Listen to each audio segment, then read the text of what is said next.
வெளிநாட்டிற்கு புலம்பெயர்ந்த பீகார் மாநிலத்தவர்கள் தமிழ்நாட்டு வாக்காளர் பட்டியலில் சேர்ந்து இங்கேயே வாக்களிக்க முடியும் என்று தேர்தல் ஆணையம் விளக்கம் அளித்துள்ளது. அரசியலமைப்பு சட்டப்படி இந்தியாவின் எந்த பகுதியிலும் ஒரு குடிமகனால் வாக்காளராக மாற முடியும் என்று குறிப்பிடப்பட்டுள்ளது. எனினும் பீகாரில் மேற்கொள்ளப்பட்ட சிறப்பு வாக்காளர் திருத்தத்தில் நீக்கப்பட்டவர்களில் 6.5 லட்சம் வாக்காளர்கள் தமிழ்நாட்டு வாக்காளர் பட்டியலில் இடம்பெறுவார்கள் என்ற தகவலை மறுத்துள்ள தேர்தல் ஆணையம் உரிய கணக்கெடுப்பு நடத்தாமல் உண்மைக்கு புறம்பான தரவுகளை பகிரக்கூடாது என கேட்டுக் கொண்டுள்ளது. புலம்பெயர்ந்தவர்களை தமிழ்நாட்டு வாக்காளர்களாக அங்கீகரிப்பது சட்டவிரோதமானது என்று காங்கிரஸ் மூத்த தலைவரும் முன்னாள் மத்திய அமைச்சருமான ப. சிதம்பரம் குற்றம் சாட்டியுள்ளார். தமிழ்நாட்டு வாக்காளர்கள் தங்களுக்கு விருப்பமான அரசை தேர்ந்தெடுக்கும் உரிமையில் மிகப்பெரிய தாக்கத்தை இது ஏற்படுத்தும் என்றும் கவலை தெரிவித்துள்ளார். தேர்தல் ஆணையம் தனது அதிகாரங்களை துஷ்பிரயோகம் செய்து மாநிலங்களின் தேர்தல் தன்மை மற்றும் முறைகளை மாற்ற முயற்சி செய்வதாகவும் இதற்கு எதிராக அரசியல் ரீதியாகவும் சட்ட ரீதியாகவும் முதலமைச்சர் மு க ஸ்டாலின் போராட வேண்டும் என்றும் ப. சிதம்பரம் கேட்டுக் கொண்டுள்ளார். கொள்கைகள் இல்லாத எதிர்க்கட்சித் தலைவர் எடப்பாடி பழனிசாமி ஊராக சென்று பொய்களை பரப்பி வருவதாக முதலமைச்சர் மு க ஸ்டாலின் விமர்சித்துள்ளார். முந்தைய அதிமுக ஆட்சியில் நீட் தேர்வு, உதய் மின்திட்டம், சொத்து வரி உள்ளிட்ட மத்திய பாஜக அரசின் வஞ்சக திட்டங்களுக்கு அடிமை சாசனம் எழுதி கொடுத்ததால் தமிழ்நாடு அதன் கடுமையான விளைவுகளை சந்திக்க வேண்டியிருப்பதாக அவர் கவலை தெரிவித்துள்ளார். சேராத இடந்தண்ணில் சேர்ந்து தீராத பழி சுமந்தபடி ஊராக பயணித்து எடப்பாடி பழனிசாமி பொய்களை பரப்பி வருவதாகவும் முதலமைச்சர் சாடியிருக்கிறார். அதிமுக தொண்டர்கள் வீடு வீடாக சென்று மக்களின் குறைகளையும் கோரிக்கைகளையும் கேட்டு தலைமை அலுவலகத்திற்கு தெரிவிக்க வேண்டும் என்று அக்கட்சியின் பொதுச் செயலாளர் எடப்பாடி பழனிசாமி அறிவித்துள்ளார். இதுவரை 21 நாட்களில் 61 சட்டப்பேரவை தொகுதிகளில் 25 லட்சம் மக்களை நேரில் சந்தித்திருப்பதாக கூறியுள்ள அவர், நிதி மேலாண்மை, நிர்வாகத்திறன், சட்ட ஒழுங்கு என அனைத்து துறைகளிலும் தற்போதைய திமுக அரசு தோல்வி அடைந்திருப்பதாகவும் நிறைவேற்ற முடியாத வாக்குறுதிகளை அளித்துவிட்டு திமுக அரசு திணறி வருவதாகவும் குற்றம் சாட்டியுள்ளார். நெல்லையில் மக்களை காப்போம், தமிழகத்தை மீட்போம் சுற்றுப்பயணம் மேற்கொண்ட அதிமுக பொதுச் செயலாளர் எடப்பாடி பழனிசாமிக்கு பாஜக மாநில தலைவர் நயினா நாகேந்திரன் விருந்தளித்தார். பிரம்மாண்டமாக நடைபெற்ற இந்த விருந்தில் மத்திய இணையமைச்சர் எல் முருகன், பாஜகவின் முக்கிய நிர்வாகிகளான சுதாகர் ரெட்டி, தமிழிசை சவுந்தரராஜன், பொன் ராதாகிருஷ்ணன், அதிமுக முன்னாள் அமைச்சர் SP வேலுமணி உள்ளிட்டோர் கலந்து கொண்டனர். எனினும் இந்த விருந்தில் பாஜக முன்னாள் மாநில தலைவர் அண்ணாமலை பங்கேற்கவில்லை. பிரதமர் நரேந்திர மோடியை சந்திக்க நேரம் கேட்டு தமிழ்நாடு பாஜக தலைவர் நயினா நாகேந்திரனை 6 முறை தொடர்பு கொண்டதாக OPS குற்றம் சாட்டிய நிலையில் இதற்கு நயினா நாகேந்திரன் மறுப்பு தெரிவித்துள்ளார். ஈரோட்டில் செய்தியாளர்களை சந்தித்த அவர், OPS கடிதம் அனுப்பியது தனக்கு வரவில்லை என்றும் OPS அளித்ததாக தனது உதவியாளர்கள் யாரும் கடிதம் வழங்கவில்லை என்றும் கூறினார். உங்களை தொடர்பு கொண்டாருங்களா இல்லைங்களா சார்? 6 முறை தொடர்பு கொண்டேன், மெசேஜ் கூட அனுப்பியிருக்கிறேன் அப்படின்னாரு. நான் தான் அவரை தொடர்பு கொண்டேன். அவருக்கு முதலமைச்சர் ஸ்டாலினை போகிறதுக்கு முதல் நாள் நான் அவருடைய தொடர்பு கொண்டேன். பிரதமரை சந்திக்க நேரம் கேட்டு பாஜக மாநில தலைவர் நயினா நாகேந்திரனுக்கு அனுப்பிய குறுஞ்செய்திகளை முன்னாள் முதலமைச்சர் O. பன்னீர்செல்வம் வெளியிட்டார். தன்னை தொடர்பு கொண்டது குறித்து ஆதாரம் இருந்தால் வெளியிடுமாறு ஈரோட்டில் நயினா நாகேந்திரன் தெரிவித்திருந்த நிலையில் ஜூலை 24ஆம் தேதி நயினா நாகேந்திரனுக்கு தனது சார்பாக அனுப்பப்பட்ட குறுஞ்செய்தியை OPS வெளியிட்டார். எடுத்துங்க, கீழே இருக்கிறதே முழு அதையும் பார்த்துங்க. மேலே 27ஆம் தேதி காலையில் கொஞ்சம் வந்துருச்சு இல்லை.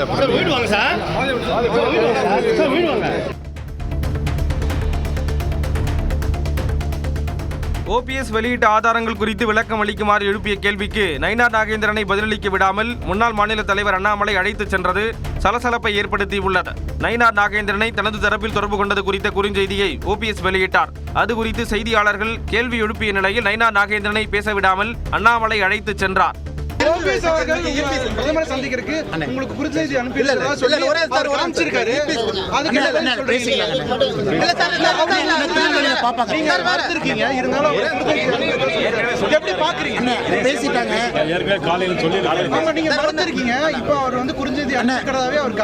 ஒரு நிமிஷம் சொந்த ஊரான தேனி மாவட்டம் பெரியகுளத்திற்கு சென்ற முன்னாள் முதலமைச்சர் O. பன்னீர்செல்வத்திற்கு அவரது ஆதரவாளர்கள் பட்டாசு வெடித்து வரவேற்பு அளித்தனர்.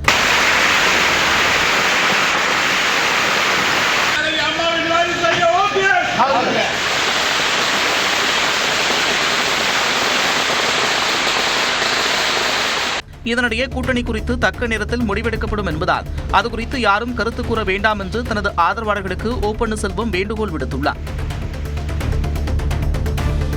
தேனி மாவட்டத்தில் வனத்துறை மற்றும் காவல்துறையின் தடையை மீறி நாம் தமிழர் கட்சியின் தலைமை ஒருங்கிணைப்பாளர் சீமான் மாடு மேய்க்கும் போராட்டத்தில் ஈடுபட்டார்.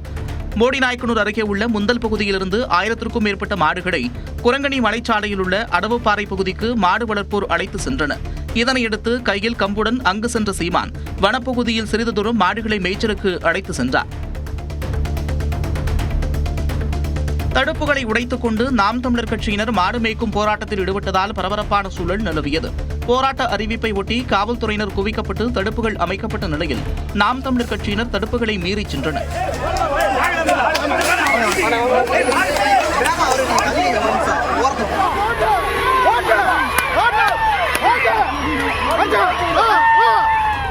தடையை மீறி மாடு மேய்க்கும் போராட்டம் நடத்திய விவகாரத்தில் சீமான் உட்பட 50க்கும் மேற்பட்டோர் மீது வனத்துறையினர் வழக்கு பதிவு செய்தனர். காலம் காலமாக காடுகளை மேய்ச்சலுக்கு பயன்படுத்தும் நிலையில் தற்போது காப்பு காடுகள் என்று தடை விதிப்பது ஏற்புடையது அல்ல என்று நாம் தமிழர் கட்சியின் தலைமை ஒருங்கிணைப்பாளர் சீமான் எதிர்ப்பு தெரிவித்துள்ளார். எத்தனை ஆயிரம் ஆண்டுகளாக நாங்கள் இந்த மாடுகள் அந்த மலைகளில் மேய்க்கிறோம், இத்தனை 100 ஆண்டுகளாக மேய்க்கிறாங்க எங்கள் முன்னோர்கள். இது நேற்று இன்னைக்கு செய்கிற வேலை சொல்லுங்க. திடீர்னு உங்களுக்கு அது மேலே அக்கறை வந்தது, அதை நீ தடை அப்படின்னு. சென்னை புறநகர் பகுதிகளான தாம்பரம், முடிச்சூரில் கொட்டி தீர்த்த கனமழையால் சாலைகளில் தண்ணீர் தேங்கியது. தாம்பரத்தில் இருந்து முடிச்சூர் செல்லக்கூடிய பிரதான சாலையில் முழங்கால் அளவிற்கு தண்ணீர் தேங்கியதால் வாகன ஓட்டிகள் மிகுந்த சிரமத்திற்கு ஆளாகினர்.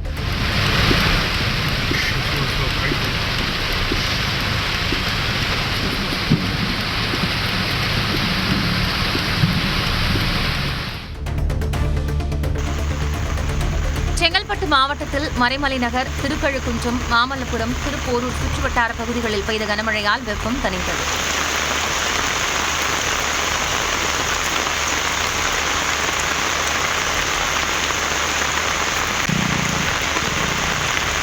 இதேபோல திருவள்ளூர் மற்றும் திருப்பாச்சூர், பாண்டூர், ஊத்துக்கோட்டை, பெரியபாளையம் உள்ளிட்ட மாவட்டத்தின் பெரும்பாலான பகுதிகளிலும் கனமழை பெய்தது.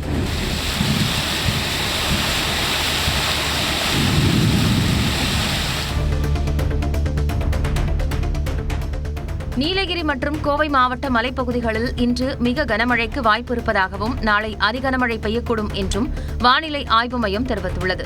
தேனி, தென்காசி ஆகிய மாவட்டங்களில் இன்று கனமழை பெய்யக்கூடும் எனவும் நாளை மிக கனமழைக்கு வாய்ப்பு இருப்பதாகவும் கணிக்கப்பட்டுள்ளது. சென்னை மற்றும் புறநகரில் மிதமான மழை நீடிக்கக்கூடும் என்றும் வானிலை ஆய்வு மையம் குறிப்பிட்டுள்ளது. இந்தியா, இங்கிலாந்து அணிகளுக்கு இடையிலான 5வது டெஸ்ட் கிரிக்கெட் பரபரப்பான கட்டத்தை எட்டியுள்ளது.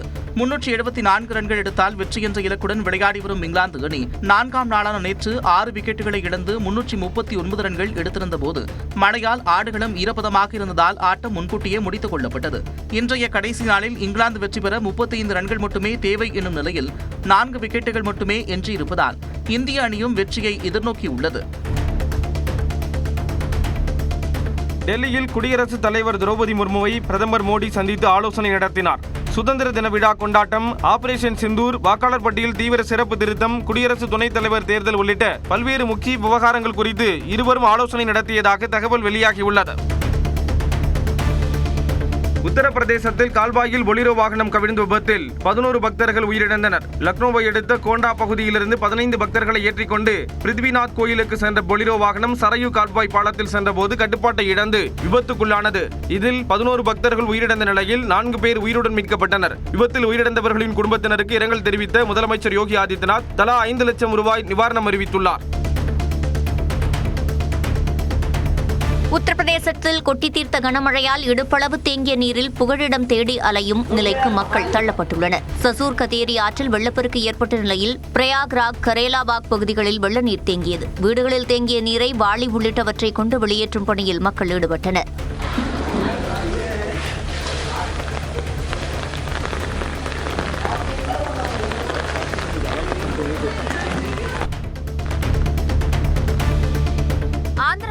நரசராப்பேட்டை அருகே கிரானைட் குவாரியில் பாறை சரிந்த விபத்தில் வடமாநில தொழிலாளர்கள் 6 பேர் உயிரிழந்தனர். பள்ளிக்குராவாவில் சத்யகிருஷ்ணா கிரானைட் என்ற பெயரில் கிரானைட் குவாரி செயல்பட்டு வருகிறது. இங்கு 20க்கும் மேற்பட்ட வடமாநில தொழிலாளர்கள் வழக்கம் போல பணியில் ஈடுபட்டிருந்தனர். அப்போது திடீரென ஏற்பட்ட பாறை சரிவில் சிக்கி 6 தொழிலாளர்கள் உயிரிழந்தனர். மேலும் காயமடைந்த 10 பேர் அருகில் உள்ள அரசு மருத்துவமனைக்கு சிகிச்சைக்காக அனுப்பி வைக்கப்பட்டனர். ஸ்ரீநகர் விமான நிலையத்தில் அனுமதிக்கப்பட்ட எடையை விட கூடுதலான உடைமைகளுக்கு பணம் கேட்ட ஸ்பைஸ்ஜெட் விமான நிறுவன ஊழியர்களை ராணுவ வீரர் தாக்கியது அதிர்ச்சியை ஏற்படுத்தியுள்ளது. ராணுவ வீரர் 7 கிலோ எடையிலான பொருட்களுக்கு கூடுதலாக கொண்டு வந்ததால் ஸ்பைஸ்ஜெட் ஊழியர்கள் பணம் கேட்டுள்ளனர். இதனால் ஆத்திரமடைந்த ராணுவ வீரர் 4க்கும் மேற்பட்ட ஊழியர்களை கடுமையாக தாக்கினார். இதில் சிலருக்கு எலும்பு முறிவு ஏற்பட்டு மருத்துவமனையில் அனுமதிக்கப்பட்டனர்.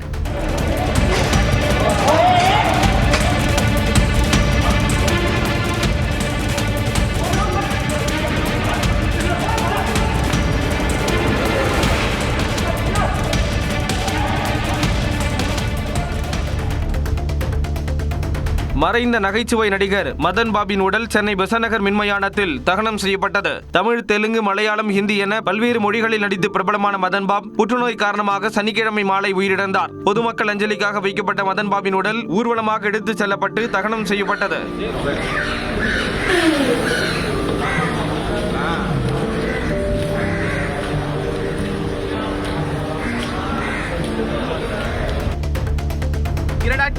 சட்டமன்ற தேர்தல் நெருங்கும் சூழலில் உள்ளம் தேடி இல்லம் நாடி என்ற பரப்புரையை தேமுதிக பொதுச் செயலாளர் பிரேமலதா தொடங்கினார்.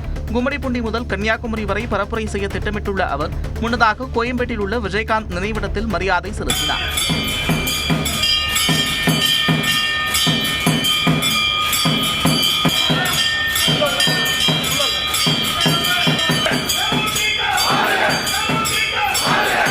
பின்னர் திருவள்ளூர் மாவட்டம் ஆரப்பாக்கத்தில் உள்ள விநாயகர் கோவிலில் வழிபட்டு பயணத்தை பிரேமலதா தொடங்கினார்.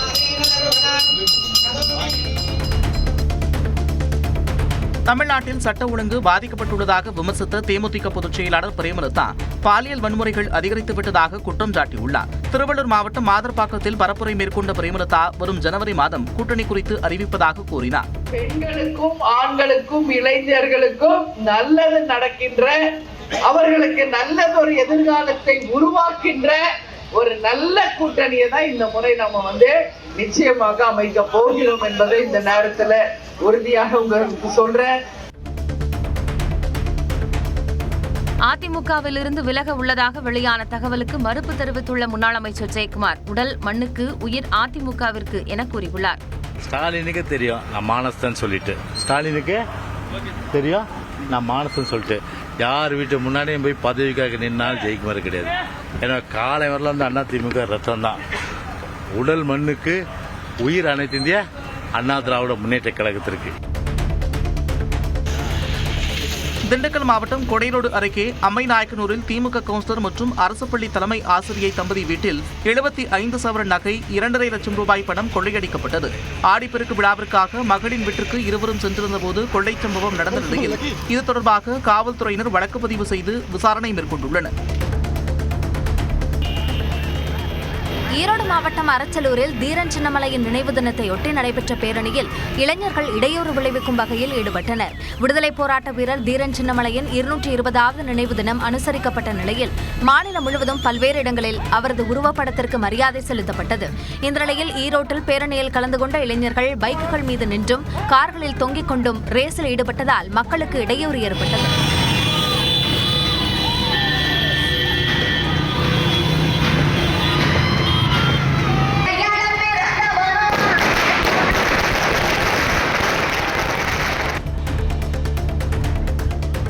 கோவையில் இந்திய கிரிக்கெட் அணியின் முன்னாள் கேப்டன் MS தோனிக்கு ரசிகர்கள் உற்சாக வரவேற்பு அளித்தனர். தனியார் நிகழ்ச்சியில் கலந்து கொள்ள கோவை விமான நிலையம் வந்த தோனியை மாஹி மாஹி என உற்சாக முழக்கத்துடன் ரசிகர்கள் வரவேற்றனர்.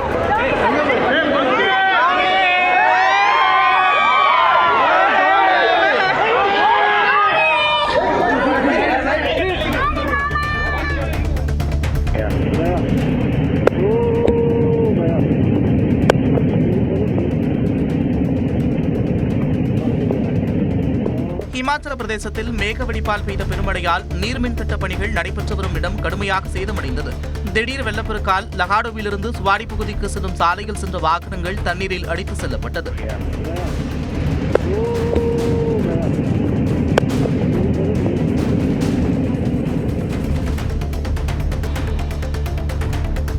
இமாச்சல பிரதேசத்தில் பெய்து வரும் கனமழையால் இதுவரை 173 பேர் உயிரிழந்திருப்பதாகவும் 383 சாலைகள் மூடப்பட்டிருப்பதாகவும் அம்மாநில அரசு தெரிவித்துள்ளது.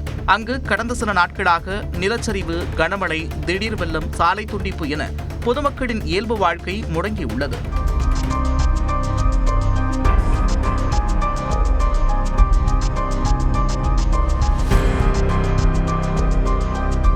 இந்நிலையில் இன்றும் நாளையும் மிக கனமழைக்கு வாய்ப்பிருப்பதாக வானிலை ஆய்வு மையம் தெரிவித்துள்ளது. உத்தரப்பிரதேசத்தில் ரயில் நிலைய நடைபாதையில் கார் ஓட்டிய இளைஞரை போலீசார் கைது செய்தனர். மீரட் ரயில் நிலைய நடைபாதையில் திடீரென கார் புகுந்ததால் அங்கிருந்த பயணிகள் பதறிப்போயினர். சம்பவம் தொடர்பாக ரயில்வே போலீசார் இளைஞரை கைது செய்து விசாரித்து வருகின்றனர்.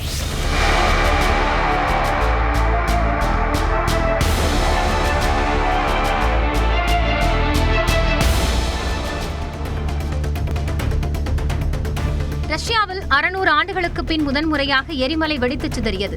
கம்சட்கா பகுதியில் உள்ள கராஷினினிகோவ் எரிமலை வெடித்து நெருப்பு குழம்புடன் சாம்பல் கழிவை கக்கி வருவதால் அப்பகுதியில் விமானங்கள் பறக்க முடியாத சூழல் ஏற்பட்டுள்ளது. அண்மையில் ரஷ்யாவின் கம்சட்கா பகுதியை மையமாக கொண்டு பயங்கர நிலநடுக்கம் ஏற்பட்ட நிலையில் தற்போது எரிமலை வெடித்துள்ளது.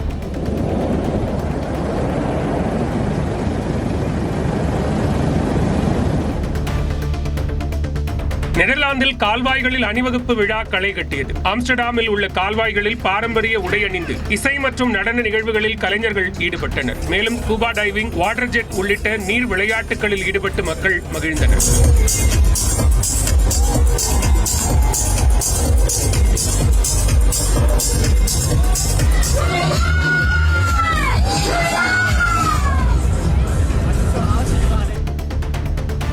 தூத்துக்குடியில் வின்பாஸ்ட் மின்சார வாகன உற்பத்தி ஆலையை முதலமைச்சர் மு க ஸ்டாலின் இன்று தொடங்கி வைக்கிறார். சென்னையில் நடைபெற்ற உலக முதலீட்டாளர்கள் மாநாட்டில் மேற்கொள்ளப்பட்ட ஒப்பந்தத்தின்படி 1119 கோடி ரூபாய் மதிப்பில் 114 ஏக்கரில் தொடங்கப்பட்ட ஆலைக்கு முதலமைச்சர் மு க ஸ்டாலின் அடிக்கல் நாட்டினார். இதன் கட்டுமான பணிகள் முடிந்த நிலையில் முதலமைச்சர் ஆலையை திறந்து வைக்கிறார். இதனையடுத்து வின்பாஸ்ட் நிறுவனத்தின் VF6 மற்றும் VF7 ஆகிய மின்சார கார்களின் விற்பனையை முதலமைச்சர் தொடங்கி வைக்க உள்ளார். திமுக கூட்டணியில் OPS, தேமுதிக இணைந்தால் மகிழ்ச்சிதான் என்று விடுதலை சிறுத்தைகள் கட்சியின் தலைவர் திருமாவளவன் தெரிவித்துள்ளார். திமுக கூட்டணியில் இருந்து எந்த கட்சியும் எங்களுக்கு வெளியே இருந்து இன்னும் கட்சிகள் வாருங்கள் வாருங்கள் என்று அப்படி ஒரு பலவீனமான நிலையில் அழைப்பு விடுத்ததாக உங்கள் கேள்வி இருக்கிறது. அப்படி அல்ல, அந்த மாதிரி யாரையும் அழைக்கலாம். அங்க வந்து விசாரிக்கிறாங்க. ஒருவேளை அவங்க கூட்டணிக்கு வந்தால் அப்படின்னு நீங்க கேட்டதுனால வந்தால் வரவேற்கும், அவ்வளவு. தேசிய ஜனநாயக கூட்டணியிலிருந்து ஓ பன்னீர்செல்வம் விலகியிருப்பது அதிமுகவிற்கு லாபம் என்று அக்கட்சியின் மூத்த தலைவர் பொன்னையன் கூறியிருக்கிறார். இது எங்களுக்கு லாபம், அவருக்கு அழிவு. திமுகவுடன் மறைமுக உறவு இருந்ததை இன்று OPS நிஜமாக்கியிருப்பதாகவும் பொன்னையன் தெரிவித்தார். தேசிய ஜனநாயக கூட்டணியிலிருந்து வெளியேறிய முடிவை ஓ பன்னீர்செல்வம் மாற்றிக்கொள்ள வேண்டும் என அம்மா மக்கள் முன்னேற்ற கழகத்தின் பொதுச் செயலாளர் டிடிவி தினகரன் வலியுறுத்தியுள்ளார். சென்னையில் செய்தியாளர்களை சந்தித்த டிடிவி தினகரன் OPSஐ மீண்டும் கொண்டுவர பாரதிய ஜனதா முயற்சிக்க வேண்டும் என கோரிக்கை விடுத்தார். அவர் அந்த முடிவை மாற்றிக்கொள்ள வேண்டும். டெல்லி அமித்ஷா அவர்களின் முயற்சியால் தான் இன்றைக்கு தமிழ்நாட்டில் எங்கள் கூட்டணி வெளிப்பட்டு வருகிறது. அமித்ஷா போன்ற அனுபவமிக்க தலைவர்கள் திரு பன்னீர்செல்வம் எங்களுக்கு வேண்டும் என்பதை உணர்ந்திருப்பார்கள். அவர்களும் இதை எதிர்பார்த்திருக்க மாட்டாங்க. ஆடிப்பெருக்கை முன்னிட்டு பல்வேறு பகுதிகளில் உள்ள நீர்நிலைகளில் பக்தர்கள் வழிபாடு நடத்திய நிலையில் பெண்கள் புது மஞ்சள் கயிறு அணிந்து கொண்டனர். ஸ்ரீரங்கம் அம்மா மண்டபம் காவிரி கரையில் தலைவாழை இலை போட்டு காவிரி தாய்க்கு காப்பரிசி, காதோலை கருகமணி உள்ளிட்ட மங்கள பொருட்கள் வைத்து படையலிட்டு கற்பூர தீபம் காட்டினர். அதேபோல திருவாரூர் தியாகராஜர் கோயில், மதுரை மீனாட்சி அம்மன் கோயில், ஈரோடு மாவட்டம் பவானி கூடுதுறை, ராமேஸ்வரம் அக்னி தீர்த்த கடலில் சிறப்பு வழிபாடு நடத்தினர். கன்னியாகுமரி மாவட்டம் தக்கலை அருகே லாரி மீது ஆட்டோ மோதி விபத்தில் 3 நல்வாய்ப்பாக உயிர் தப்பினர். உலகமூடு பகுதியைச் சேர்ந்த ஆண்டனி மெகலன் உட்பட 3 பயணித்த ஆட்டோ கொள்ளன்விளை பகுதியில் சென்றபோது முன்சக்கரம் கடன்று ஓடியது. இதில் தடுமாறிய ஆட்டோ எதிரி வந்த லாரி மீது மோதியது. மோதிய வேகத்தில் ஆட்டோவில் இருந்த 3வரும் தூக்கி வீசப்பட்ட நிலையில் அவர்கள் காயங்களுடன் உயிர் தப்பினர்.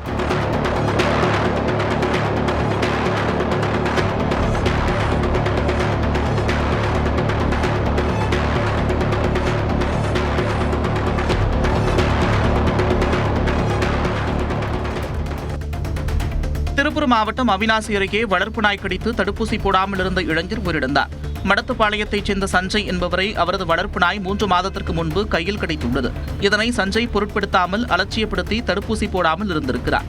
இந்நிலையில் கடந்த 2 வாரங்களுக்கு முன்பு உடல்நலக்குறைவு ஏற்பட்டு கோவையில் உள்ள தனியார் மருத்துவமனையில் பரிசோதனை செய்ததில் நாய் கடித்ததால் அவரை ராபிஸ் தாக்கியது தெரியவந்தது.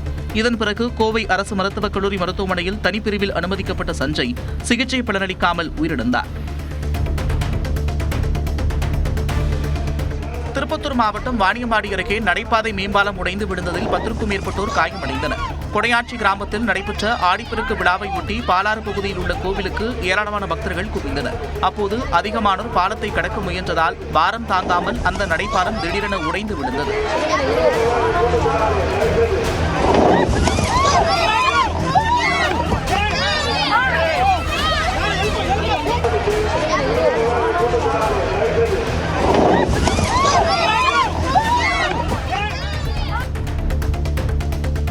சென்னை அடுத்த பூவிருந்தவள்ளி அருகே சாலையில் தேங்கியிருந்த கழிவுநீரில் சாலை தெரியாததால் பள்ளத்தில் கார் சிக்கியது. புதுக்கோட்டையைச் சேர்ந்த அருண்குமார் சென்னையில் வாடகை டாக்ஸி ஓட்டி வருகிறார். இந்நிலையில் வாடிக்கையாளர் ஒருவரை பிக்கப் செய்ய பூவிருந்தவள்ளி சர்வீஸ் சாலையில் சென்றபோது அங்கு தேங்கியிருந்த கழிவுநீரில் அருண்குமார் சென்ற காரின் முன்பகுதி சிக்கியது. இதனையடுத்து போக்குவரத்து போலீசார் உதவியுடன் பள்ளத்தில் சிக்கிய கார் மீட்கப்பட்டது. நீலகிரி மாவட்டம் கூடலூர் அருகே தன்னை விரட்டிய வனத்துறை வாகனத்தை யானை ஒன்று ஆக்ரோஷத்துடன் விரட்டிய வீடியோ காட்சி வெளியாகியுள்ளது.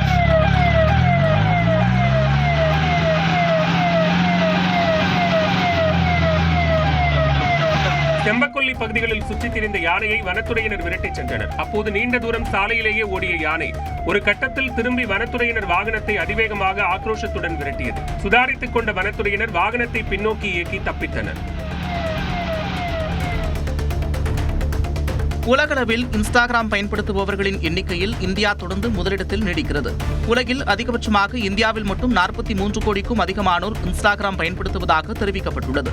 2ஆம் இடத்தில் உள்ள அமெரிக்காவில் இந்தியாவை விட பாதிக்கும் பாதி குறைவாக 17 கோடி பேர் மட்டுமே பயன்படுத்துவதாகவும் ஆய்வில் தெரியவந்துள்ளது. இந்தியாவில் இன்ஸ்டாகிராம் பயன்பாடு அதிகமானதற்கு மக்கள் தொகையே காரணம் என்று சொல்லப்பட்டாலும் தொழில்நுட்ப வளர்ச்சியும் ஸ்மார்ட் போன் பயன்பாடும் பிரதான காரணமாக பார்க்கப்படுகிறது. ஆந்திராவில் மதுபான ஊழல் குற்றச்சாட்டுக்கு உள்ளானவரின் ஆதரவாளர் பணம் என்னும் காட்சியை சிறப்பு புலனாய்வு குழு வெளியிட்டுள்ளது. ஒய்எஸ்ஆர் காங்கிரஸ் ஆட்சியின் போது மதுபானங்கள் கொள்முதல் மற்றும் விற்பனையில் 3200 கோடி ரூபாய் அளவிற்கு முறைகேடு நடைபெற்றிருப்பதாக குற்றச்சாட்டு எழுந்துள்ளது. இதுகுறித்து சிறப்பு புலனாய்வு குழு விசாரித்து வரும் நிலையில் ஒய்எஸ்ஆர் காங்கிரஸ் கட்சியின் முக்கிய நிர்வாகியும் முன்னாள் எம்எல்ஏவுமான பாஸ்கர் ரெட்டியின் உதவியாளர் பணம் என்னும் வீடியோவை வெளியிட்டுள்ளனர்.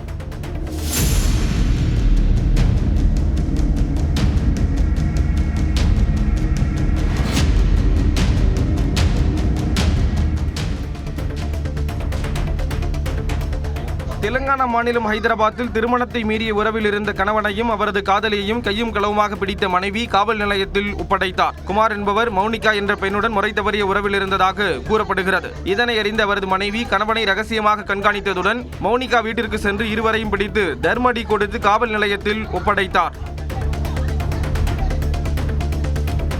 இண்டிகோ விமானத்தில் திடீர் உடல்நலக்குறைவு ஏற்பட்ட பயணியை சக பயணி கன்னத்தில் அறைந்த வீடியோ வேகமாக பரவிய நிலையில் தாக்குதல் நடத்தியவர் பயணம் செய்ய விமான நிறுவனம் தடை விதித்துள்ளது. அசாமைச் சேர்ந்த ஹுசைன் அகமது மும்பையிலிருந்து கொல்கத்தா செல்வதற்காக இண்டிகோ விமானத்தில் ஏறிய நிலையில் பயண அதிர்ச்சி காரணமாக திடீர் உடல்நலக்குறைவு ஏற்பட்டது. விமானத்தை விட்டு வெளியேற இருந்த அகமதுடன் வாக்குவாதத்தில் ஈடுபட்ட பயணி திடீரென கன்னத்தில் அறைந்தார். இதனையடுத்து சக பயணிகள் இணைந்து தாக்குதலில் ஈடுபட்டவரை பிடித்து போலீசில் ஒப்படைத்தனர்.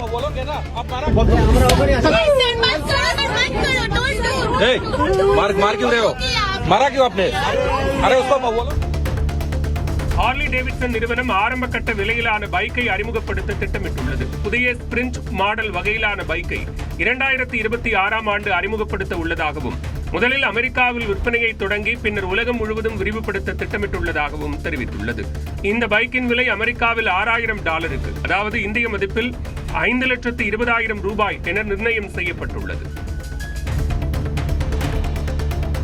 சென்னை மெரினா கடற்கரையில் நீலக்குடி திட்டத்தின் கீழ் மேற்கொள்ளப்பட்ட பணிகளை துணை முதலமைச்சர் உதயநிதி ஸ்டாலின் மக்கள் பயன்பாட்டிற்கு திறந்து வைத்தார். இந்த திட்டத்தின் கீழ் 7,31,00,000 மதிப்பில் 20 மூங்கில் நிலக்குடைகள், 40 மூங்கில் சாய்வு நாற்காலிகள், 12 இருக்கைகள், மேம்படுத்தப்பட்ட கழிப்பிடங்கள், 4 கண்காணிப்பு கோபுரங்கள் என மெரினா கடற்கரை பொலிவூட்டப்பட்டுள்ளது. காவல்துறை விசாரணையின் போது உயிரிழந்த சிவகங்கை மாவட்டம் மடப்புரம் கோயில் காவலாளி அஜித்குமார் குடும்பத்திற்கு அதிமுக சார்பில் 5 லட்சம் ரூபாய் நிதி உதவி வழங்கப்பட்டது. மடப்புரம் பத்ரகாளியம்மன் கோயிலில் காவலாளியாக வேலை பார்த்த அஜித்குமார் கடந்த ஜூன் 27ஆம் தேதி நகை திருடியதாக காவல்துறை விசாரணைக்கு அழைத்து செல்லப்பட்டார். விசாரணையில் இருந்தபோது காவலர்கள் தாக்கியதில் அவர் ஜூலை 28ஆம் தேதி உயிரிழந்தார். இந்நிலையில் கடந்த 30ஆம் தேதி பரப்புரைக்கு வந்த அதிமுக பொதுச் செயலாளர் எடப்பாடி பழனிசாமி அவரது குடும்பத்தினரை சந்தித்து ஆறுதல் கூறினார். இதைத் தொடர்ந்து தற்போது அஜித்குமார் குடும்பத்திற்கு அதிமுக சார்பில் 5 லட்சம் ரூபாய் நிதி உதவி வழங்கப்பட்டுள்ளது. நீலகிரி மாவட்டத்தில் உதகை, கூடலூர், பந்தலூர் உள்ளிட்ட பகுதிகளில் கனமழை கொட்டி தீர்த்தது.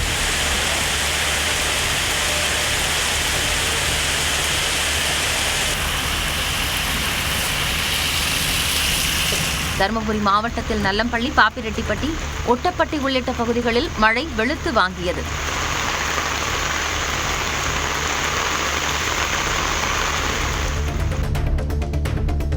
கேரள மாநிலம் வைத்திரியில் பூங்காவிற்குள் நுழைந்த யானை குழந்தைகள் அமர்ந்து விளையாடும் உபகரணத்தை துதிகையால் சுற்றி விளையாடிய காட்சி காண்போரை ரசிக்க வைத்தது.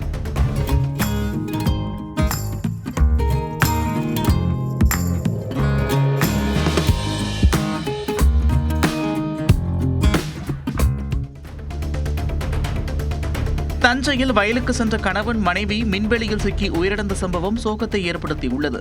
கள்ளப்பெரும்பூரைச் சேர்ந்த சுப்பிரமணியன் மற்றும் அவரது மனைவி ராமாயி தங்களுக்கு சொந்தமான வயல்வெளியில் சாகுபடி செய்த பயிர்களை பார்வையிட சென்றனர். அப்போது இவர்கள் வயலுக்கு செல்லும் வழியில் உள்ள மற்றொருவரின் வயல்வெளியில் அமைக்கப்பட்டிருந்த மின்வெளியின் கம்பி அறுந்து கிடந்ததாக கூறப்படுகிறது.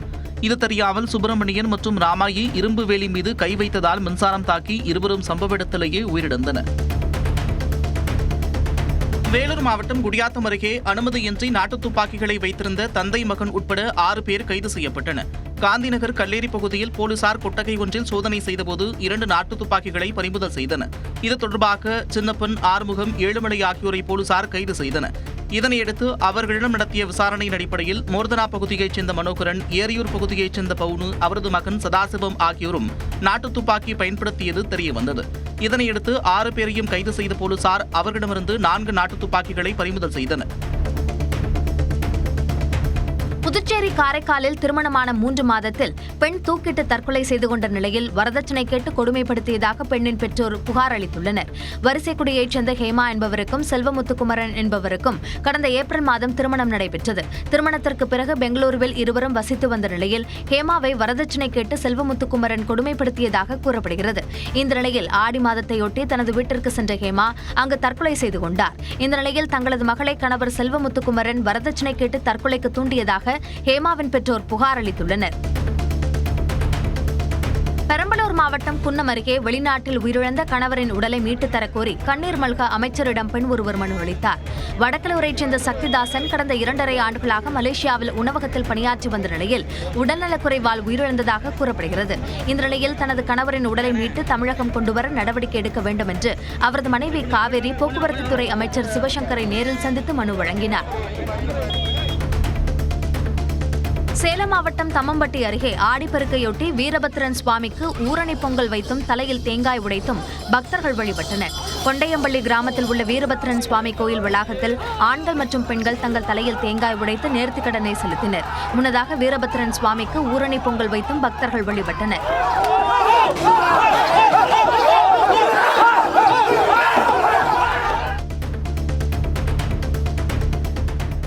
சென்னையில் மின்சாரத்தில் இயங்கக்கூடிய டபுள் டெக்கர் பேருந்துகளை இந்த ஆண்டு இறுதிக்குள் பயன்பாட்டிற்கு கொண்டுவர மாநகர போக்குவரத்து கழகம் திட்டமிட்டுள்ளது. சென்னை, மும்பை உள்ளிட்ட பெருநகரங்களில் 20 ஆண்டுகளுக்கு முன்பு டபுள் டெக்கர் பேருந்துகள் இயக்கப்பட்டது. ஆனால் மேம்பாலங்கள் மற்றும் போக்குவரத்து நெரிசல் உள்ளிட்ட காரணங்களால் இந்த பேருந்துகளின் சேவை 2008ஆம் ஆண்டுக்கு பிறகு நிறுத்தப்பட்டது. இந்நிலையில் வாய்ப்புள்ள இடங்களில் மீண்டும் டபுள் டெக்கர் பேருந்துகளை இயக்க சென்னை மாநகர போக்குவரத்து கழகம் முடிவு செய்துள்ளது. இதற்காக தேசிய தூய்மை காற்று திட்டத்தின் கீழ் 20 மின்சார பேருந்துகளை மத்திய அரசு ஒதுக்கீடு செய்துள்ளது. வாக்காளர் பட்டியலில் தனது பெயர் இல்லை என்று புகார் கூறிய பீகார் எதிர்க்கட்சித் தலைவர் தேஜஸ்வி யாதவுக்கு தேர்தல் ஆணையம் நோட்டீஸ் அனுப்பியுள்ளது. வாக்காளர் பட்டியலில் 204வது வாக்குப்பதிவு மையத்தில் 416வது வரிசையிலும் 171வது மையத்தில் 481வது வரிசை எண்ணிலும் தேஜஸ்வியின் பெயர் இடம்பெற்றிருப்பதாக கூறப்படுகிறது. இந்நிலையில் 2 வாக்காளர் அடையாள அட்டைகள் வைத்திருந்தது தொடர்பாக விளக்கமளிக்குமாறு தேஜஸ்வி யாதவிற்கு தேர்தல் ஆணையம் நோட்டீஸ் அனுப்பியுள்ளது.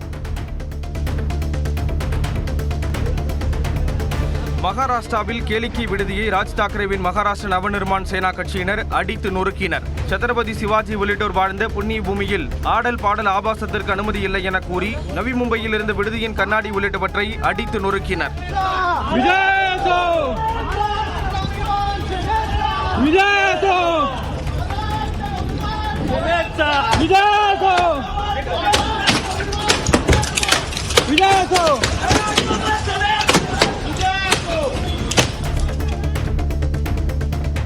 உத்தரப்பிரதேசத்தில் சராயு நதியில் ஏற்பட்ட வெள்ளப்பெருக்கால் அயோத்தியா கோண்டா இடையிலான சாலை நீரில் மூழ்கிய நிலையில் ஆபத்தான முறையில் மிதவை மூலம் மக்கள் பயணிக்கின்றனர். பாயும் நதியில் படகு மூலம் தங்களது வாகனங்களை ஓரிடத்தில் இருந்து மற்றொரு இடத்திற்கு மக்கள் கொண்டு செல்கின்றனர்.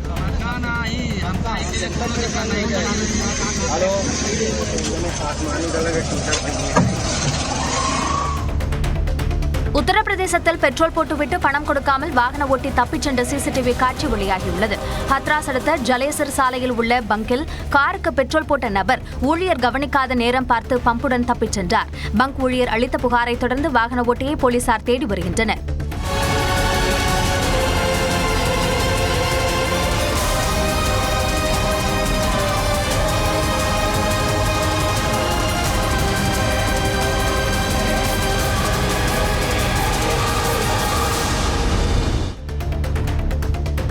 சீனாவில் ஒரே நேரத்தில் 1000 ஆடுகளில் பால் கறந்து உலக சாதனை நிகழ்வு நடத்தப்பட்டது. குயிங்காய் மாகாணத்தில் நடைபெற்ற நிகழ்வில் 1000 யாக்ஸ் வகை மாடுகளுடன் ஊழியர்கள் சாதனை நிகழ்வில் ஈடுபட்டனர்.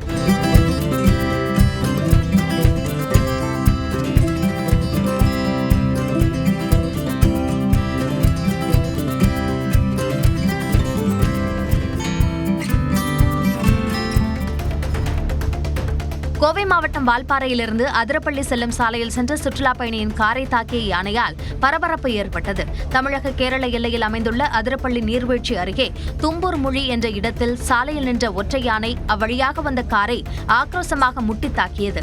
இதனால் அச்சமடைந்த சுற்றுலா பயணிகள் காருக்குள் இருந்தபடியே கூச்சலிட்டனர்.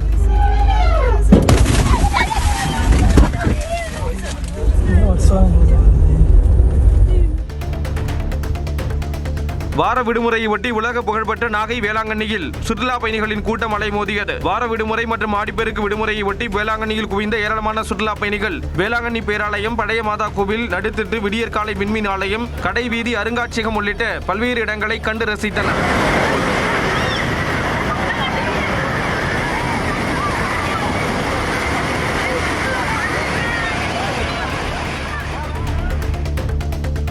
விரிவாக்கம் செய்யப்பட்ட தூத்துக்குடி விமான நிலையத்தில் விமான போக்குவரத்து சேவை தொடங்கியது.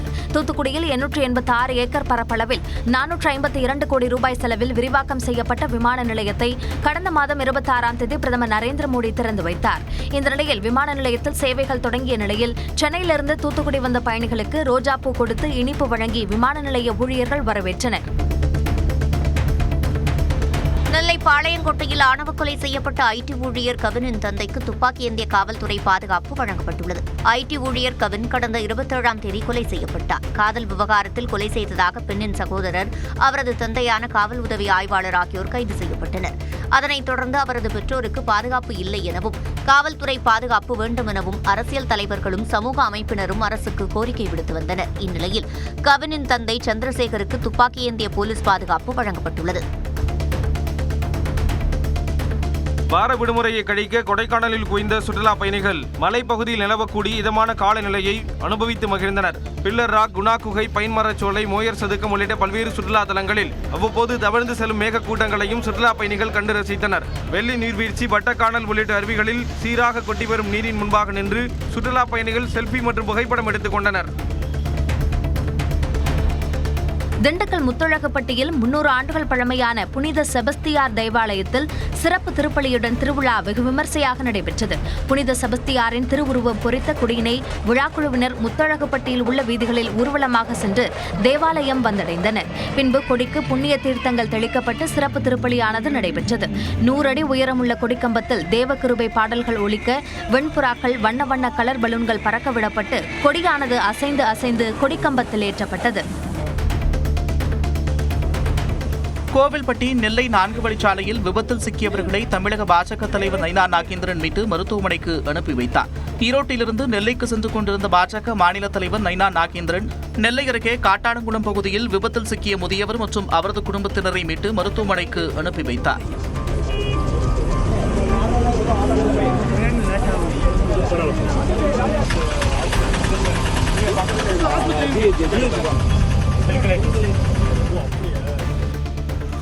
ராமநாதபுரம் மாவட்டம் கடலாடியில் ஆடிப்பெருக்கை முன்னிட்டு 3 பிரிவுகளாக இரட்டை மாட்டு வண்டி பந்தயம் நடைபெற்றது. ராமநாதபுரம் மாவட்ட தமிழ்நாடு பாரம்பரிய வீர விளையாட்டு ஒருங்கிணைந்த காளைகள் வளர்ப்பு நலச்சங்கம் சார்பில் நடைபெற்ற மாட்டு வண்டி பந்தயத்தில் நடுமாடு பிரிவில் 9 ஜோடி மாடுகளும், சின்ன மாடு பிரிவில் 13 ஜோடி மாடுகளும், பூஞ்செட்டு மாடு பிரிவில் 21 ஜோடி மாடுகளும் பங்கேற்றன. இதில் ராமநாதபுரம், தூத்துக்குடி, விருதுநகர் உள்ளிட்ட பல்வேறு மாவட்டங்களில் இருந்து மாட்டு வண்டி பந்தய வீரர்கள் தங்களது காளைகளுடன் ஆர்வமுடன் பங்கேற்றனர். நான்காவதாக சாமிக்குமார் அவனியாபுரம் மற்றும் மருதுமாண்டி கடுமையான போராட்ட முதலிடத்தை பிடிப்பதற்கு சண்முகபுரமா கடுமையான. நீலகிரி மாவட்டம் குன்னூர் அருகே தாய் யானையுடன் இருந்த குட்டி யானை காட்டெருமை குட்டியை விரட்டிய வீடியோ சமூக வலைதளங்களில் வேகமாக பரவி வருகிறது. மேட்டுப்பாளையம் மலைப்பாதையில் காட்டு யானை கூட்டம் முகாமிட்டுள்ள நிலையில் அதே பகுதியில் காட்டெருமை கூட்டமும் உலா வந்தது. அப்போது தாய் யானையுடன் இருந்த குட்டி யானை அங்கிருந்த காட்டெருமை குட்டியை விரட்டியது.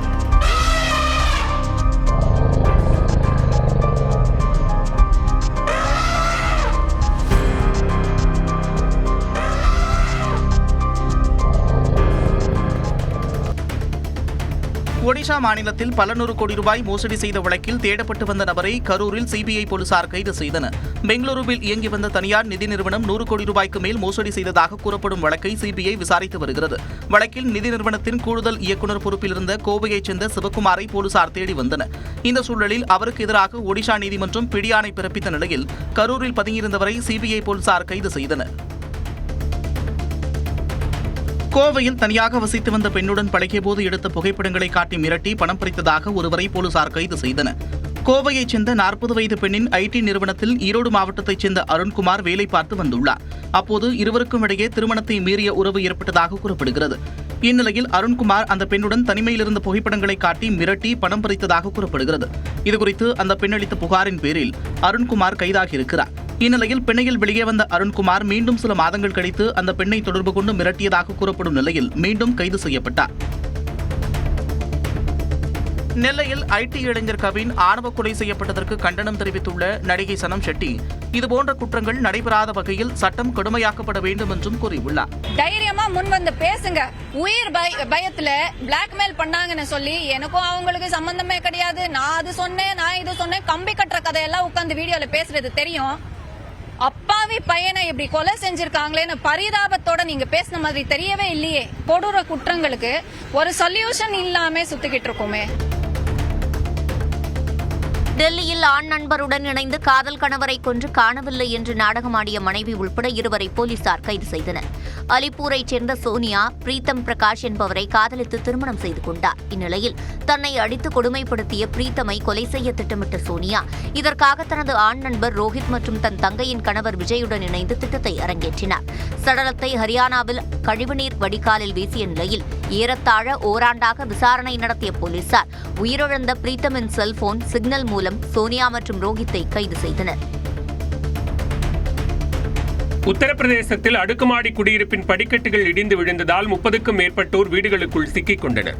காசியாபாத்தின் வசுந்தரா பகுதியில் அடுக்குமாடி குடியிருப்பில் கீழ்த்தளத்தில் படிக்கட்டுகள் திடீரென இடிந்து விழுந்தன. இதனால் மேல்தளத்தில் சிக்கிக் கொண்டவர்களை மீட்கும் பணியில் தீயணைப்பு வீரர்கள் உள்ளிட்டோர் ஈடுபட்டனர். ஜம்மு காஷ்மீரின் பூஞ்ச் பகுதியில் நடைபெற்ற ராணுவ ஆட்சேர்ப்பு முகாமில் திரளான இளைஞர்கள் ஆர்வமுடன் கலந்து கொண்டனர். பூஞ்சில் உள்ள பிம்பர் பள்ளத்தாக்கு பகுதியில் நடைபெற்ற முகாமில் தேர்வு செய்யப்படும் இளைஞர்கள் 6 மாத காலம் இந்திய ராணுவத்தின் பிம்பர் பிரிகேட் பிரிவில் பணியாற்றுவார்கள் என கூறப்பட்டுள்ளது. வேலூர் மாவட்டம் காட்பாடியில் சாலையில் கொட்டியிருந்த ஆற்று மணலால் வாகன ஓட்டிகள் கடும் அவதிக்குள்ளாகினர். சித்தூர் கடலூர் மாநில நெடுஞ்சாலையில் தினந்தோறும் ஆயிரக்கணக்கான வாகனங்கள் வந்து செல்கின்றன. இந்த சாலை வழியாக இரவு நேரங்களில் அதிக அளவில் மணல் கடத்தல் நடப்பதாக கூறப்படுகிறது. இந்த நிலையில் காட்பாடி வள்ளிமலை சாலையில் இருந்து ரயில்வே மேம்பாலம் வரை சுமார் 1 கிலோமீட்டர் தூரம் வரை சாலையில் ஆற்று மணல் கொட்டியிருந்தது. இதனால் அவ்வழியாக சென்ற வாகன ஓட்டிகள் விபத்தில் சிக்குவோமோ என்ற அச்சத்திலேயே பயணிக்கும் நிலை இருந்தது.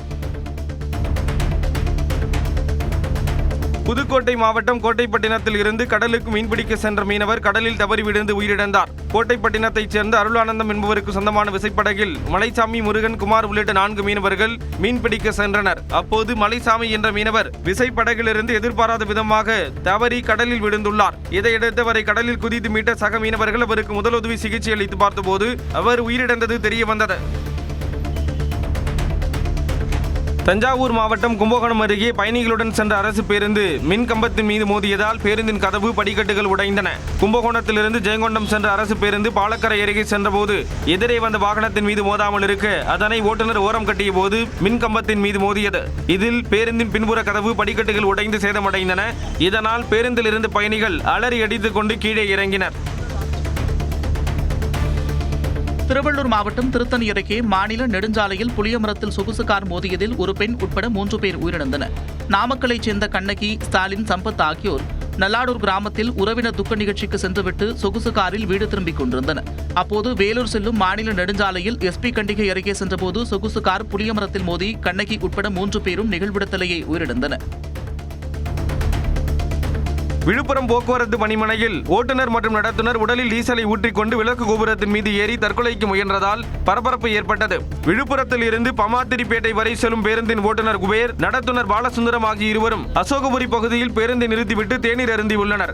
இதன் காரணமாக இருவரும் பணியிடை நீக்கம் செய்யப்பட்டுள்ளனர். இதனை கண்டித்து இருவரும் தற்கொலைக்கு முயன்ற நிலையில் காவல்துறையினர் பேச்சுவார்த்தை நடத்தி மீட்டு மருத்துவமனைக்கு அனுப்பி வைத்தனர். செங்கல்பட்டு மாவட்டம் மாமல்லபுரத்தில் 4வது ஆசிய அலைச்சறுக்கு போட்டி தொடங்கியது. மாமல்லபுரம் கடற்கரையில் ஆசிய அலைச்சறுக்கு சாம்பியன்ஷிப் தொடர் ஆகஸ்ட் 3ஆம் தேதி முதல் 12ஆம் தேதி வரை நடைபெறுகிறது.